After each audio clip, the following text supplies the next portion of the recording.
A mediados y fines de la década del 70, el Instituto de Ingenieros en Electrónica y Electricidad define la primera regulación para cuidado de redes eléctricas, sean de continua o de alterna.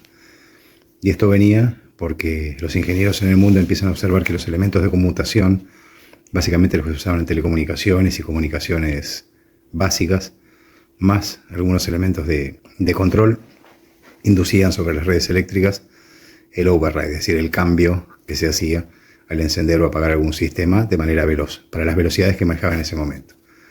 De esta manera aparece el libro Esmeralda, o IEEE 1100, donde hace toda una explicación muy extendida del empleo de filtros pasivos entre las redes y la alimentación de los sistemas.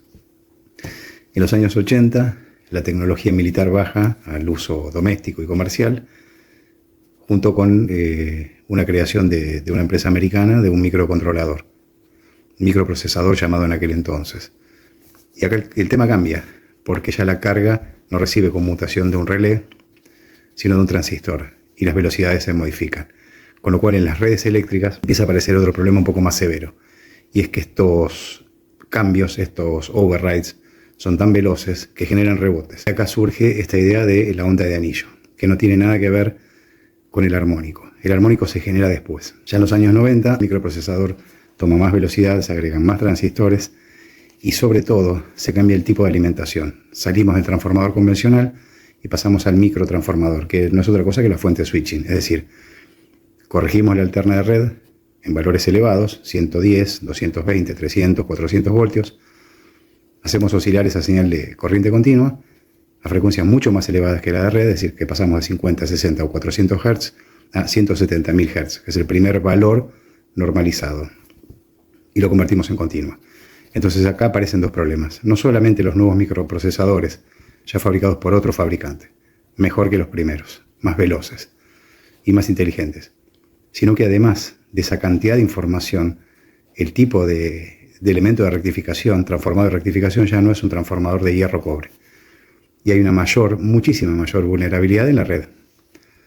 Y ahí sí empiezan a pasar de largo, ya directamente de modo excesivo, todos estos ruidos, estos disturbios, que no solo se convierten en onda de anillo, sino que esas ondas de anillo se reconvierten en armónicos, pero de frecuencias altas. Quiero hacer un punto sobre esto, no confundir con los armónicos eléctricos convencionales. Cuando nos hablan de la quinta, de la séptima, de la novena, estamos hablando de valores que están a partir de la 19, 145, 217.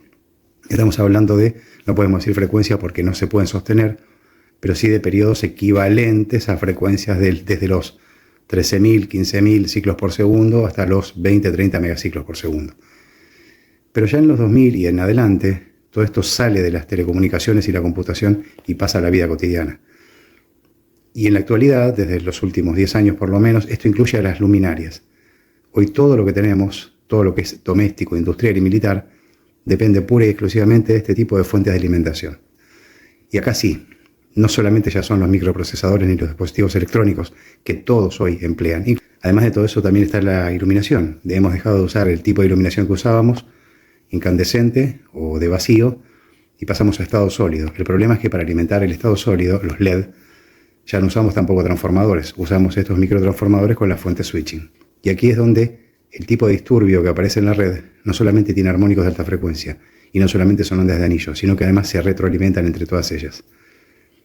Todo esto hace que IEEE en el año 2015 escriba una norma nueva que reemplaza a la 1100 y a una intermedia que hubo en el año 82, que es la 518, y aparece la norma 519, donde sí ya descarta prácticamente a los filtros pasivos y sugiere a todos los consumidores y fabricantes el uso de filtros activos.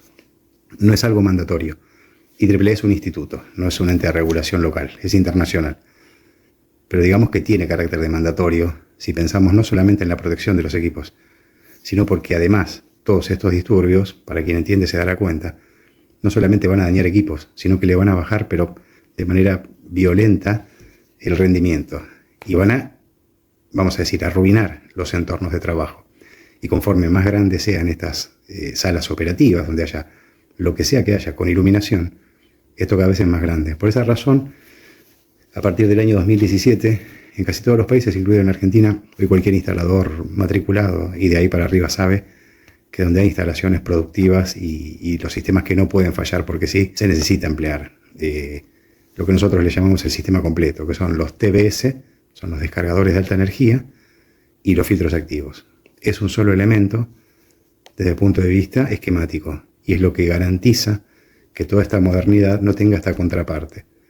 Tampoco la mengua del todo, pero es la manera que encontramos para volver a estar en los estándares previos a cuando este problema comienza o se hace más fuerte, que es en los años 80. Creadores de tecnología.